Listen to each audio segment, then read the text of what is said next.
एक है बीजेपी की पॉलिटिक्स, भारतीय जनता पार्टी की मोदी योगी पॉलिटिक्स, और एक है Asaduddin Owaisi brand of politics जिसकी खूब चर्चा होती है। अब आरोप यही लगता है कि ओवैसी बीजेपी की बी टीम है।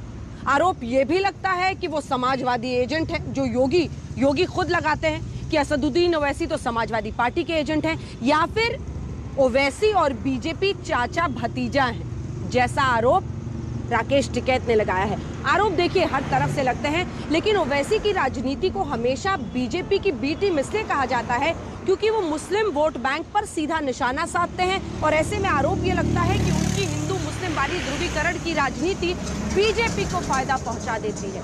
तो क्या मुस्लिमों के पैरोकार बनकर इसी ब्रांड ऑफ पॉलिटिक्स को असदुद्दीन ओवैसी यूपी में भी उसी अंदाज में आगे ले जा रहे हैं?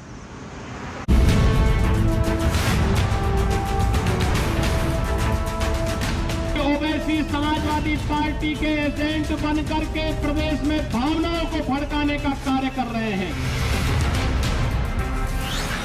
जिनके आप नाम ले रहे हो, क्या वो भारतीय जनता पार्टी को हराना चाहते हैं? फैसला कर लीजिए कि ओवैसी किसका एजेंट है।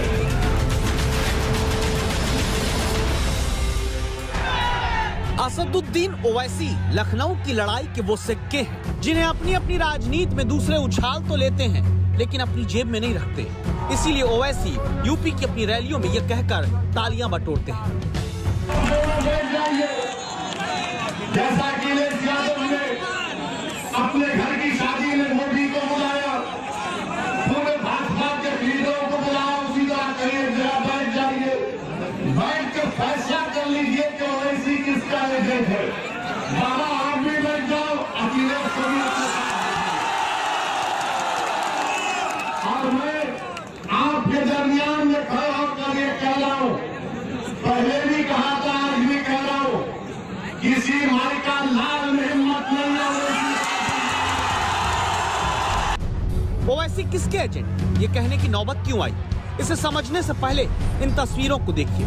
अयोध्या में सरकारी योजना के तहत सामूहिक विवाह का आयोजन होता है। जो गरीब हैं, जो बड़ा खर्च नहीं कर सकते, धूमधाम से सरकार ने उनकी शादी कराई, वरमाला डाली गई, जोड़ों का गठबंधन बना।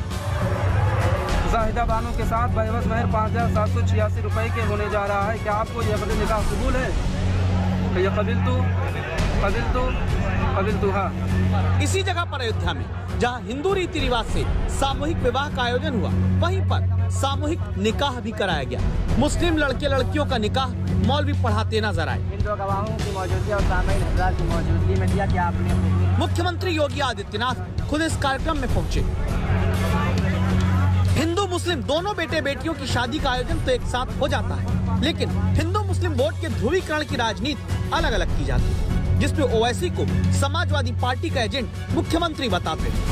आज प्रदेश में दंगा नहीं, हर व्यक्ति जानता है कि ओवैसी समाजवादी पार्टी के एजेंट बनकर के प्रदेश में भावनाओं को भड़काने का कार्य कर रहे हैं।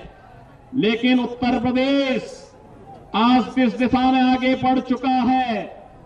अब दंगा नहीं, दंगा मुक्त प्रदेश के रूप में उत्तर प्रदेश की पहचान है। जिन ओवैसी पर अब तक पूरे देश में अलग अलग कई राज्यों में सिर्फ यही आरोप लगता आया कि हर राज्य में वो बीजेपी की बी टीम बनकर ध्रुवीकरण की जमीन तैयार करते हैं, उन्हें बीजेपी दूसरे दल का एजेंट कहती है। यही काम समाजवादी पार्टी और किसान संगठन के राकेश टिकैत भी करते हैं। देखिए, उत्तर प्रदेश है और भारतीय जनता पार्टी हर तरह की साजिश और षड्यंत्र करेगी जिससे कि भारतीय जनता पार्टी की हार न हो। जिनके आप नाम ले रहे हो, क्या वो भारतीय जनता पार्टी को हराना चाहते हैं? सरकार किसकी बने, भविष्य में क्या देखना चाहते हैं? उनका चाचा है भाई, ये तो चाचा भतीजाओं की पार्टी है, अपना कह दे वो कर लेंगे वे। ओवैसी तो बीजेपी का चाचा है, उसे टीवी पे कहने की जरूरत ही नहीं, उनको कह देगा, मान लेंगे उसकी बात। आपको लगता है कि होना चाहिए? हम तो कह रहे हैं कि चाचा भतीजों का मामला है, उनका दोनों का निपटा लेंगे, उनकी घर की बात है ये। ओवैसी को एक दूसरे पर उछालने का कारण है मुस्लिम वोटों का रणनीतिक रूप से पढ़ने का दावा।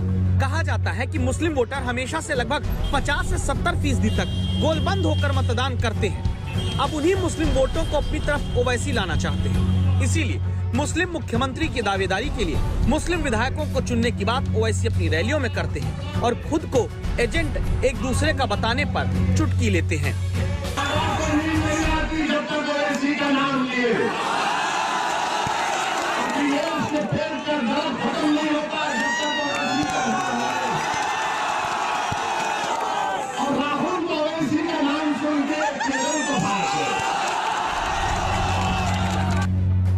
मायावती का नाम इस बयान में ओवैसी ने नहीं लिया।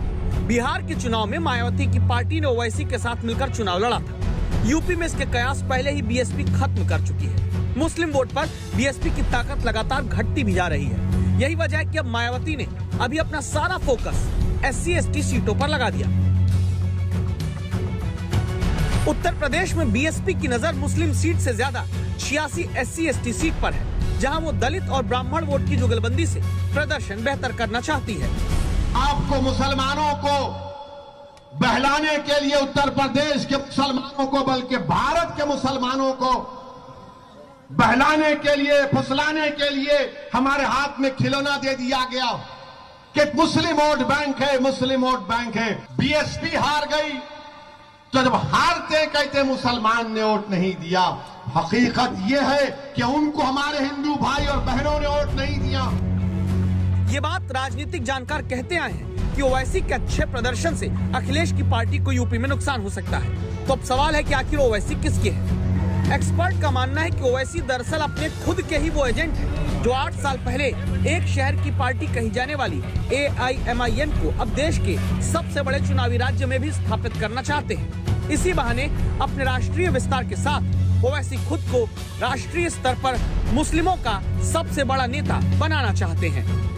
ओवैसी के लिए किसी पार्टी की जीत से ज्यादा मुस्लिम समुदाय के एक प्रमुख और प्रखर चेहरे के तौर पे उभरना ये ज़्यादा मायने रखता है, क्योंकि उनकी पार्टी का कोई पहचान या कोई किसी तरह का कोई प्रेजेंस आंध्र प्रदेश और हैदराबाद के बाहर तो नहीं है, लेकिन इसके बावजूद जब वो अपनी पार्टी के लिए प्रचार करते हैं या पार्टी के बारे में बात करते हैं तो वो मुस्लिम कम्युनिटी के लोगों को ही इनवाइट करते हैं, बुलाते हैं और अपने साथ जोड़ने का आह्वान करते हैं। क्या सच्चाई यही है कि ओवैसी अपनी राष्ट्रीय मुस्लिम नेता वाली छवि बनाने के लिए उन मुद्दों को उछालते हैं जिनसे ध्रुवीकरण का मैदान तैयार होता है? ओवैसी की सियासत चमकती है, विरोधी ओवैसी को एक दूसरे का एजेंट बताते हैं। ओवैसी खुद को राजनीति की लैला कह लेते हैं और समर्थक उनको शेर बोलते हैं।